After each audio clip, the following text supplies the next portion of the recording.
Welcome to Stay Sharp in Digital Engineering, the podcast that sharpens your understanding of digital innovation for products and manufacturing. In this episode of Stay Sharp, co-host Jonathan Scott and I have our colleague Pat Coulehan back for a conversation around the integration of model-based systems engineering, MBSE, and Product Lifecycle Management, PLM.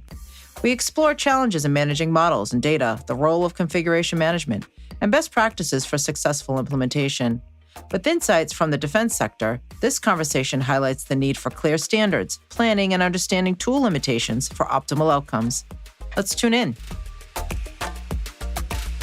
All right, welcome back, everybody, to Stay Sharp, our podcast about all things digital related to engineering, manufacturing, service, and beyond. I'm Julianne Grant. I'm one of your hosts today, and I'm here with my co-host, Jonathan Scott. Hey, everybody. Hey, and today we are back talking about model-based systems engineering with PLM, or plus PLM. So we've talked a lot about PLM in this podcast. That is one of our specialties here at Razorleaf. It's something we know an awful lot about. And we've dug into model-based systems engineering a little bit, but we've spent some time talking about integration. And what we want to do is kind of tie all this together. And we've brought back Pat Coulehan. We're happy to have Pat back. Thanks for coming. And so one of the things that Pat knows a lot about, actually, is model-based systems engineering. So we had the opportunity to talk to Pat a couple weeks back about shipbuilding. And we had, touched a little bit upon model-based systems engineering. So we thought we'd have Pat back to talk a little bit more about this topic with us. Just to remind you, Pat is one of our colleagues. He is with our Razorleaf government business and works primarily in the government sector and government projects. And he has worked with a number of software applications and systems from his many, many vendors over his long-standing and distinguished career here in digital engineering. So, but one of the things Pat does spend time on is something called integrated development environments, which we have talked about here on the podcast as well. And he has been working with a large model-based defense program that is still in development. So we wanted to have him back to talk about that. So welcome, Pat. Yeah, so this is, I'm glad we're getting into this. Like Julianne mentioned, and we talked about shipbuilding before, because that's been something you've worked in.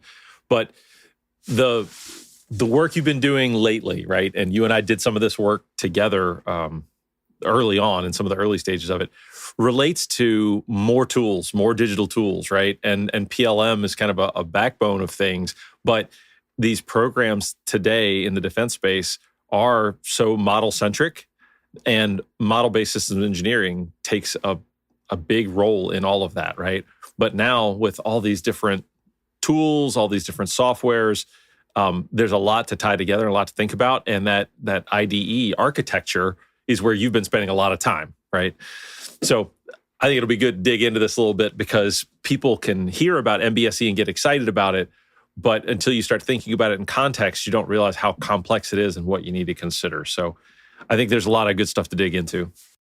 And it's something that, there's lots of different programs now that are trying to do this, obviously. And so right. Worked with a few different ones, and everybody has their own approach. Everybody has different sets of tools. There's some pretty much standardization on some of the MBSE tools, but PLM is not always a standard, and other things as well. So yeah, there's a lot of different tools out there that have to be put together, a lot of pieces. And so just recapping for the audience for a second before we dig into some questions to talk through with Pat. For those of you that don't know model-based systems engineering, like Julianne mentioned, this is an approach that's come up in the last, I'll say, 5 or 10 years. It's probably older than that, but it's really coming into its own in the defense space. And it's an approach to systems engineering that doesn't focus on documents, right? But it focuses on models. And we have a whole episode digging into what that is. But there are authoring tools. I've heard it simplistically explained as it's like CAD for systems design, right? So you're creating that design using models, and where people used to use Word and Excel and Visio and things like that, now there are dedicated tools for it. So that's MBSE. And most people listening to the podcast probably know what PLM is, but just to reiterate, PLM systems are systems. They're just that. They're enterprise systems, not single tools, but enterprise systems that manage product data over its life cycle. And some are smaller, and you might call them PDM, product data management, just managing files and things like that. Some are larger. They manage more processes and data and models and other things. So there's this whole spectrum. But the idea is that we got this tool on one hand, MBSE, that's new, and we've got this concept and systems that are, legacy and a little bit older. There's newer versions of them, but PLM is something that's been around a while. But how do these two things go together? Do you get more benefits by putting them together? Is it, I just drew an analogy between MBSE and CAD. Is it just like that? You just manage it? So that's what we want to dig into today. And, having Pat here is great because he's been dealing with exactly these questions for a while now, working through that as different programs try and figure it out with different tools, right? But there's some common threads and common things we could talk about. So anyway, let me jump in with an easy question on that topic, Pat. Why isn't this just as simple as, oh yeah, just manage the MBSE stuff in PLM? It's more to it than that, but why? It's really because the tools for MBSE aren't necessarily fully integrated with PLM, where you think about with MBSE, there's different frameworks that people use, but there's SysML and different types of architectures, and it's not even just model-based systems, but you think enterprise architecture tools, other things that are creating models, and the structure of those models is such that the detail of that is not something that is typically understood by a PLM system.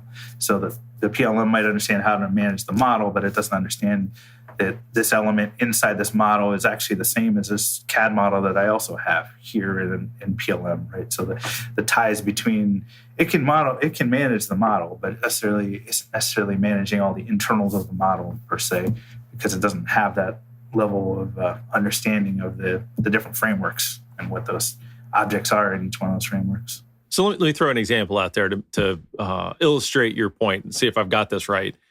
Let's say you've got an MBSE model of, I don't know, like a car, a vehicle or something, and it's got a motor in it, right? So one of the elements in the model is a motor, but in your PLM system, you might actually have a 3D model of that motor. And the trick is, although the PLM could maybe manage the MBSE file that's got all these elements in it for the motor and the tires and the body and the chassis and all this stuff, PLM could maybe handle that file, but to be able to reach in and know that motor element with its attributes, behaviors, whatever, is the same as that motor that's in a bill of material or that 3D model file or what. Like that's where the challenge is. Right. That's basically the biggest challenge, because you have a lot more rigid. The systems engineering is more upfront, right? So you don't have as much of that can change. You obviously have some change management and other things, but you have you want a tool that's flexible and easy to use and quick to design, and it's sort of the antithesis of detail and engineering, where you're trying to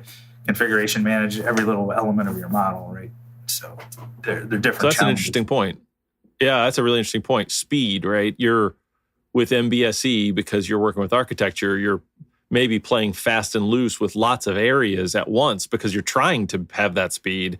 Whereas when you get into detail engineering, you try to slow down a little bit and get the details right. So maybe the pace is different. Right. And for the most part, you might think, well, you're starting at MBSE and then you're passing information down to detailed design. But then you also have that feedback loop where you have to, now that you have the actual design, how do you get that information back in to make sure that it's meeting the requirements and the functionality that you designed in your system model? Okay. So like back to my motor example, you think you need a motor of certain RPM, power inputs, that kind of thing. But when you get to detailed design and you figure out, well, that weight isn't going to work or whatever, you change some things, whatever the new motor is, those parameters need to get back to the model to decide, does it still work? And then when somebody tests it and puts it on and sees what kind of torque and other things you get out of it, how do you get that information back in to say that you validated that it's meeting the requirements and the parameters that you gave it on your system model? So that kind of integration that PLM is maybe not good at just yet, that's part of the challenge, right? Is you're going to need more out of those integrations than maybe that exists today, and right. And the PLM vendors are working on that in the sense that I think they're trying to build more of the systems engineering tools into the PLM directly or into the CAD, so that they're tied together more closely. I mean, is anybody solving it well? Like, I think some of these MBSE tools, I know some of them have their own data managers. I mean, does that solve it, or is that not a good answer for some reason? Somewhat, but I liken it to one of the similarities I see anyways is with the electrical engineering tools, right? Because you have these electrical engineering tools that have library components and schematics, and you're building your own database, and you have individual revision control within these databases. But when it comes down to it, what do you manage and how do you pass that off to the PLM? You pass off a PDF of a schematic drawing, or do you try and pass off the internal bill of materials of what all the different components were in that schematic? We've been doing that for a longer period of time with electrical. So there's some set integrations and a lot of different tools that people have built standards around for how that passes off. But with systems engineering, it's a similar kind of thing. You're managing all this in a database, but you're really not, that database doesn't talk to the other database. And when it does, you might not have the same level of, I don't think it's as mature on the configuration management or that is what you have on the PLM side or even the electrical tools right now. So it's their versions that keeps track of what changes you've made, but it really doesn't have some of the abilities to lock down and lock down individual elements and maintain revisions of individual elements the way that you'd like in a more formal PLM. Yeah, I think your analogy about electrical CAD systems and those, I'll call them PDM tools, right, for the ECAD. There's an interesting analogy there. I like what you're saying that, okay, yeah, it's data manager for MBSE too, but the question is, what are the patterns of what you expose to the PLM, right? So if you use these tools that are really good, really close to the authoring tool, like ECAD for these ECAD management systems, or like MBSE for those data managers, what are you going to expose and integrate? Like schematics, oh, maybe the piece parts, maybe some attributes, maybe just the bill of material, maybe the PDF of the end result, but you got to decide what you want.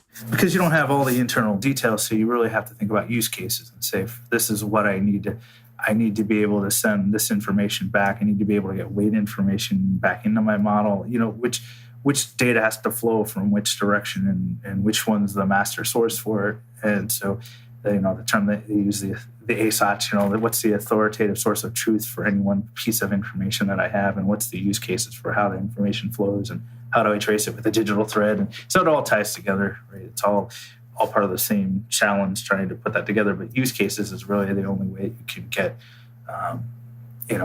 some requirements that you can really work on, right? You say, this is what I really need to do first to solve this problem, and then come up with something else. What's our highest priority that we're trying to get to? So speaking of that, those use cases, you mentioned something when you were answering a second ago about configuration management. And that resonated with me because you answered a minute ago, hey, PLM can handle the whole file. These data managers might understand the stuff inside of them. The question is, how do you sort of exchange across the two? But configuration management is a really important point. Like you said, locking things down so that I shouldn't change it in the MBSE side if I'm actively working it maybe in the detailed design side, or who knows what all those use cases are, like you said. But what does configuration management mean in some of those data managers, or what does it mean to this picture? A lot of the tools have, I would say they're more, where they are today is it's more of a collaborative design tool where it allows multiple users to lock certain elements and only unlock the things that they're working on. But it doesn't really have that snapshot that says this is Rev A, this is Rev B, or this is Rev C that we release on the PLM side. It might create new versions and you'd be able to go back and look at what it was previously, but you can't really say that, this is the one that was tied to this particular revision very easily in most of those. And I'm talking about the sub-elements, not a whole model, right? Right. There's ways around that by using project usages and having one model that's linked to another model, which is linked to another model, and doing sort of locking. But you end up doing a lot of workarounds to that because you don't have that full capability you have in a PLM. It does give you a good collaborative design environment, but it doesn't give you as much of the full capabilities you have in PLM. I got what you're saying. It's funny, that point you're making about federating models to say, hey, I can take my big model and break it down into chunks to do better configuration management. It's ironic. It reminds me of AutoCAD 25 years ago, right? And let me put that in a block and I'll XREF it. And if I break it into a bunch of files, it's almost like I've got an assembly structure. Right. Yep. Anyway, that's interesting. And now you end up with links between things, right? Which is like the bane of our existence when it comes to PLM as well, right? How do I maintain it? Once it's linked to something, how do I know that it's still correct and up to date? And then somebody does change it, how much is it going to screw up my model when I hit the update button, right? That's right. In the CAD world. Well, and it comes back to what you said about you need, if you're going to do that, right, to maintain that configuration management, then the tool that manages those files, that integration has to be link aware so that you have all that information. Yeah, otherwise, manually managing those is a real bear. Well, that's interesting. And then does the link exist in the MBSE tool, or does the link in the PLM exist in the PLM tool? So which direction is it, right? Is one aware of the other one? Is it bidirectional? I hate bidirectional because you don't, the ability to sync things, it can really cause problems, right? But if you know what your use case is, you know if it's a one-way link that it says this information starts here, it's author here, and it's just viewed in this other system, then it's a little bit easier to control. At least clearer for everyone to understand, right? You can't always do that, but that's the idea, to keep it as clean as possible. Something else you said reminds me of a conversation we had, I guess, earlier this year with Oleg Shailevitsky. We were talking about the different sort of modes of data management. And it sounds like MBSE behaves a little more like software data management, right? More collaborative tools with branching and merging. And, it's like everything can sort of change, but kind of what you're looking at a moment in time, which is different than the PLM or traditional PDM modes of, rev control, rev management, files version up. Sounds like same sort of challenge, yeah? Yeah, it is. It's more similar, I think, in that respect, yeah, because it's dealing with a lot of people working on a project at the same time. It's like a software project, right? In fact, it's called a project most of the times. So you're working with elements within a project. So okay, put together. Given all that, right? Given some of these things that people should need to know about MBSE when you start thinking about PLM, what would you advise people to watch for if they're planning MBSE and PLM, or need to use both, or they're thinking about how to use them together? What kinds of things would you say people should look out for? The thing that I would say is that it comes down to what are you trying to accomplish? Because you can get, especially with MBSE, you're going to find people that think that MBSE is going to solve the world problems, right? And and so the expectations could be really high that, we're going to put in this tool when everything's going to be great, but they might not realize what some of those limitations are. The fact that these integrations don't exist yet. So I think managing the expectation of this is what we want to do with it, this is what we want to get out of it, this is how we want to use it, and keeping that just like any other implementation, saying this is what we're going to crawl, walk, run, right? This is what we're going to do with it first, and this is what the vision is of what we want to get out of it. But where are we with it today, and making sure that you're planning for how you progress in that technology. That makes sense, right? So have a plan, have a vision. Where do you want to go? Get some reasonable expectations about how you're going to get there, and then know what steps you're going to take along the way. That all sounds like good advice. Some of it depends on what your starting point is too, right? If you're coming from doing things in other types of tools that aren't as dynamic, then it's going to be, really like, a lot of aspects of it, but it's going to be a cultural shift as well, just with anything else. So you mentioned other tools. One of the ones that comes up, I think of, I'm curious what your experience has been on the couple projects you've been working on, is requirements, right? Because MBSE, requirements management, can sort of be part of that, or requirements are part of the picture, but not necessarily, I don't know. I don't always think of MBSE tools as being, that's the strongest place to do it. What would you tell people about that? There's certain things that MBSE does well with requirements.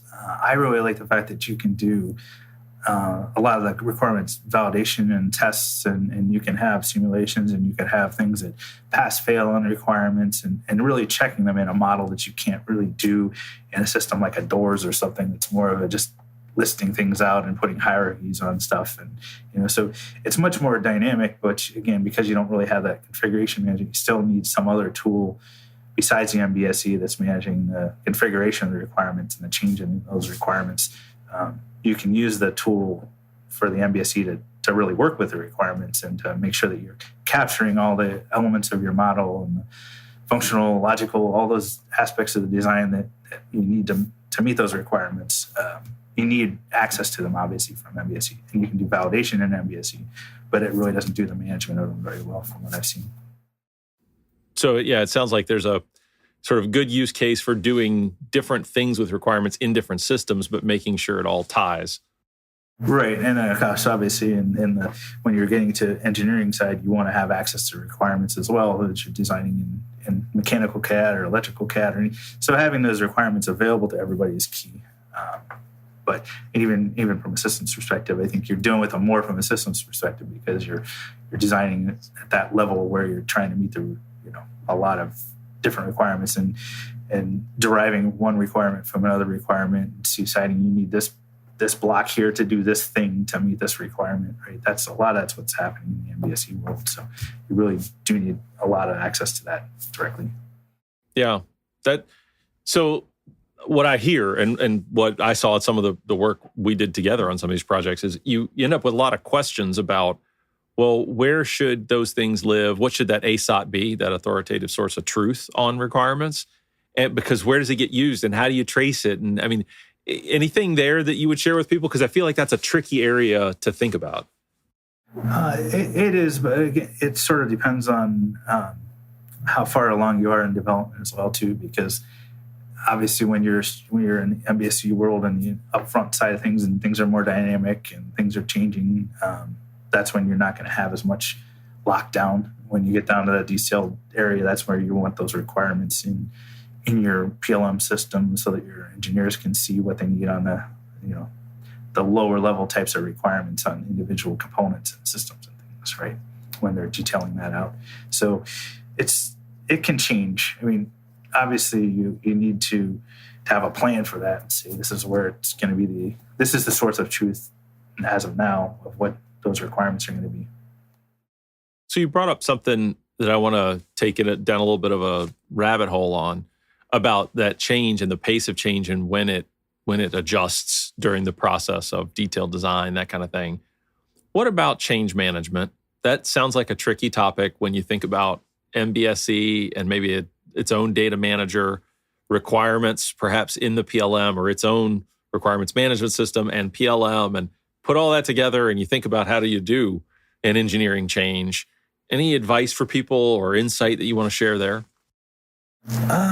Again, there's a lot of different approaches to that. So I don't know if there's a one recommendation for anything, but if you maybe that is the recommendation, right? It's always different. There isn't one, right? And there's never usually one answer to things, right? You can obviously take a baseline or a snapshot at one level of a project on an MBSE, and you can even write it out to your PLM and have a snapshot of that project that is essentially like archived in PLM and say this is what it was, at this particular point in time, and keep working on it in your MBSE tool, but have like that snapshot in your PLM. That's a way that a lot of electrical tools would do it. They would have like, I'm releasing this project at this level, and therefore I'm going to push the project file to the PLM. You could do those kinds of things. But again, that doesn't get down to the refined level of individual components as much. That's more at the project level. But if you keep it chunked smaller where it's not one massive project, that would help as well. Because you don't want to have to, once things are a certain level detailed, that's where you generally want to have the configuration management or the change. I shouldn't say configuration, more the change management aspect of it, right? Lockdown. Right. Okay. Those are all, I think, important insights. Yeah. Go ahead, Julianne. Sorry. Yeah, no problem. So it sounds like, when I'm listening here, there's just a lot of different moving parts in this equation with PLM and MBSE and requirements. And so human nature being what it is, and trying probably to rush to meet schedules and take a shortcut here, take a shortcut there. What advice could you give someone that says, make sure you do this part right? But my point is, like, where can we help people avoid the pitfalls that are going to slow them down even more if they don't do a certain part of the process right? Well, I think with MBSE, at least, I feel like you have to have your standards and your framework and your methodology kind of nailed down before you get too far into it. Make sure that everybody's doing things the same method, just like you would with any other CAD. You have to have standards. You have to have ways that people do things, because if not, there's just so much flexibility in those tools that you can do things differently.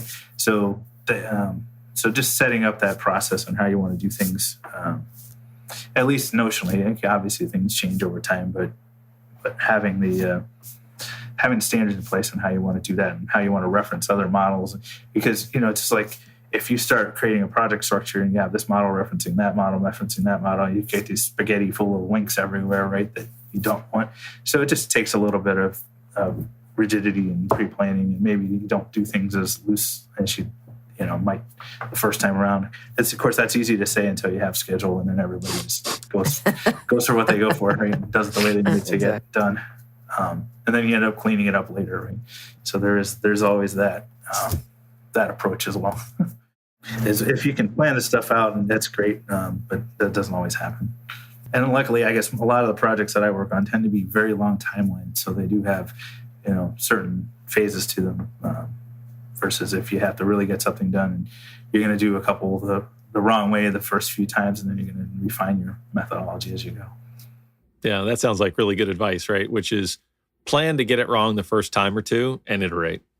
Right, because you're going to say, oh, I did this model completely wrong the first time I did it, and I'm going to just start from scratch and redo it. There's going to be that kind of thing happening up front when you first get into these tools. Makes sense. Yeah. Well, I imagine we're probably pretty close to out of time, so we should wrap up for today. I think this has been a great conversation, Pat. Last time we talked about MBSE, I was hoping at some point we'd start digging into MBSE and PLM, and I think this has been a really good way to touch on that and some of the challenges. And I know you're seeing it every day. You're living it with multiple customers doing this kind of work and helping them architect that. So good to have your insight on those points. Great. Well, thanks, everybody. That was a good conversation for me. It's all building on each other from all these conversations that we've been having on this podcast. But I appreciate the kind of detail you're sharing here, Pat, because I hadn't quite thought about all those, how the PLM piece comes in and the models, and there's a lot going on here. So what I would say to our audience is, if you have any questions that you'd like to chat with Pat about, please get in touch with us and we can help make those conversations happen. And I want to thank you, Pat. It was a great conversation today. Thanks for your time.